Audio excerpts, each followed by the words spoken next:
guys! Meron tayong IKEA haul for today's video. Ang total nito is 1,150. Yan. So, isa-isayin natin yung ating mga products. Yeah. First, na nabili namin ay ang tabo. Ayan. Para for aesthetic purposes. Yan, white. So, ito yun. Ito yung mga price list. Check na lang natin mamaya. So, ayan. Very affordable naman yung kanilang pricing doon. And then next, ang pinaka-importante sa ating kitchen, ang sponge. Dalawa yung kinuha namin. Ayan. So, we have 2 sponge.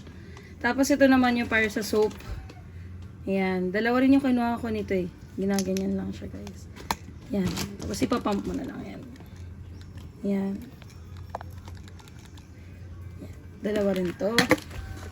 So, ayan. Next, ito naman, para sa mga mahilig sa mga sandwiches. Yan, yung mga fresh fruits na isa-store sa ref. Ito. Ay, sorry pala for my finger. Ano lang to, yung sa ink ng printer. So, ayaw matanggal eh. So, yan. Next. Ano to merong 0.04 liter or 14 ohms. Ayan. Dalawa siya. Ayan. Itong green is I forgot yung size eh. Ayan. 33 ohms. 33 ohms. Tapos 14 ohms. Ayan. Next naman. Ito yung kanilang tong. Ayan. Ganda rin. Color gray. Next. Yan na. Ito nagagamit ko talaga sa pagluluto. And then,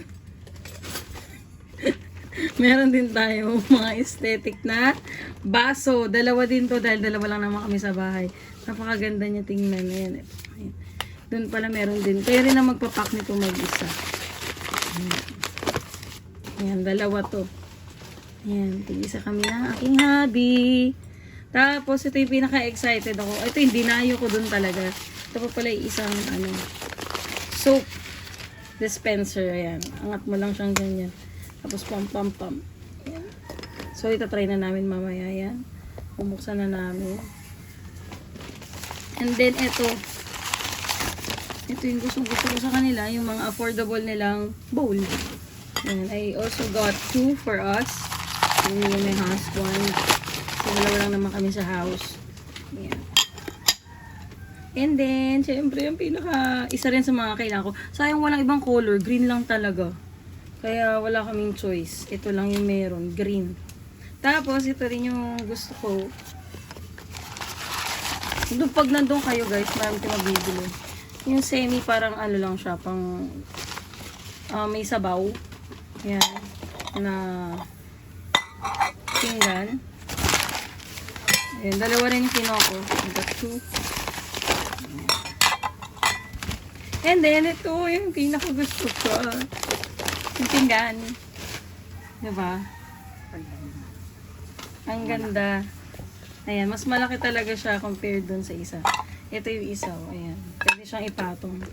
Kung may mga soup kayo and everything. Tapos, ito pa yung isa. Diba? Pag talaga may asawa ka na, nakakapagpasaya na lang sa'yo yung mga gamit sa bahay. Ayan. And then, tatlo pala yung kinuha ko nito. Bakit tatlo? Siguro para pag may kami, mga isda. Ay, 4 pala yung kinuha ko.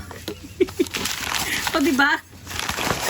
4 na ganito pala yung kinuha ko. So, I have 4 plates para siguro pag may bisita. Ayan, I have got 4 plates. And then, yung semi for mga sabaw-sabaw.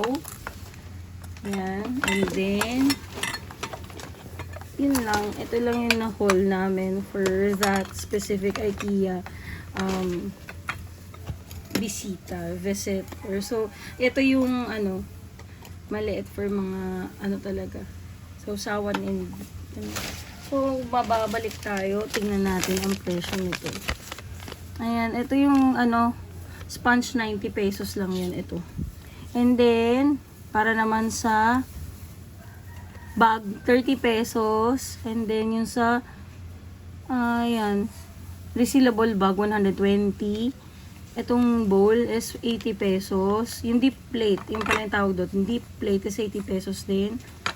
I mean 40 pala. 40 pesos. Lahat sila. Itong white na to is 40 pesos. So, ayan. Ito naman, yung dispenser is 40 pesos din. Ito, 40 pesos. Diba, imagine, kung pupunta kayo dun, mas mahal pa nga to. Ito, 60 pesos. So, compared dun sa mga pinggan, mas mahal pa to, 60 pesos to. And yung water scooper, 50 pesos. Imagine, mas mahal pa yung deeper compared dun sa mga ano nila, bowl. So, that's it for our haul today. So, thank you for watching, guys. See you on our next video. Bye!